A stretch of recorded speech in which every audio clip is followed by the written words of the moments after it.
ummadda Soomaaliyeed oo u dabaaldegaysa maalintii telefishinka qaranka la aasaasay ku beegneed maanta isla markaana ahayd marka kawada ugu soo noqday mar labaad ayaa waxa ka dhacay qaraxaas ummadda Soomaaliyeed afada galay isla markaana hawlihii meesha ka socday hakad galay ayaa waxa uu geystay khasaaro isugu jirta dhimasho iyo dhaawac haddaba gudoomiyaha Soomaalida gobolka Wisconsin Abdi Umar Ahmed Abdi Jido oo la hadlay telefishinka qaranka Soomaaliyeed ayaa waxa uu cambaareen dusha kaga tuuray qaraxaasi ciidii geysatay isla markaana dawladda baaq u diray kaasi oo uu doonayo in dawladdu aysan hakad iyo walwal iska dareemin qaraxii ka dhacay magaalada Muqdisho haddaba gudoomiyaha oo la hadlay telefishinka qaranka waxa uu yiri assalaamu calaykum waraxmatullaahi wabarakaatuh waxaan cambaareynaa qaraxa maanta ka dhacay magaalada Muqdisho National Theatre qaraxii ka dhacay ee ismiidaaminta ahaa ee waxashnimada iyo foolxumada ahaa ee gabari ay fulisay ayaanu aad u cambaareynaa haddaanu nahay jaaliyadda Koonfur Afrika gaar ahaan Western Cape aniga oo ku hadlayo magaca Soomaaliyeed ee gobolka Western Cape waxaan cambaareynaa qaraxii maanta lala eegtay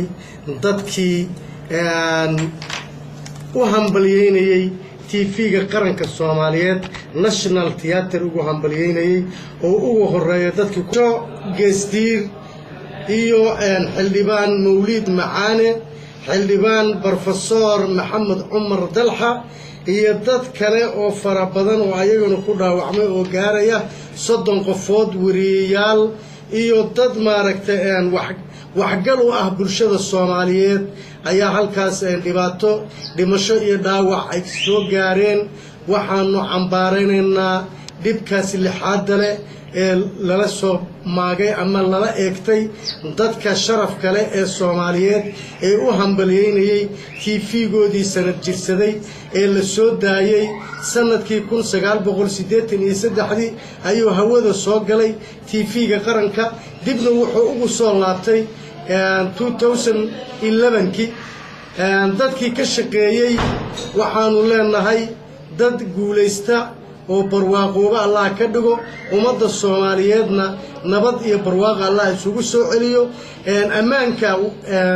gobolka Banaadirna waa laga shaqeeyay laakiin qof isqarxinayo oo argagaxayo oo qalab qarxaya isku xirtay ee guntan miyaa la ilaalinay mise waxa la ilaalinayay waxyaabo kale oo qarxa iyo baabuur iyo waxba la iska ilaalinay marka haddana qolooyinkii nabadiidka ah haddana dumarkiiba yaani maaragtay qaraxi u soo direen aad baanu cambaareynaa aad baanu maaragtay ugu tacsiyadeynaynaa dadkii ku dhintay waxaanu leenahay jannatul firdaws Allah ka waraabiyo kuwa ku dhaawacmana waxaanu leenahay caafimaad degdega oo maaragtay soo daahin Allah siyaanu leenahay qaraxan ayaa waxa uu ka mid noqonayaa qaraxyadii dawladda Soomaaliya looga soo horjeeday oo ay doonayaan dadka nabadeedka inay hakad u galiyaan nabadda dawladdu ay u raadinayso ummadda Soomaaliyeed iyadoo haatan magaalada Muqdisho dhamaanteed ay gacanta ku hayso dawladda Soomaaliya ayaa waxa ay u tilaabsatay gobolada ku xeeran magaalada Muqdisho iyadoo bilaha nagu soo socda la doonayo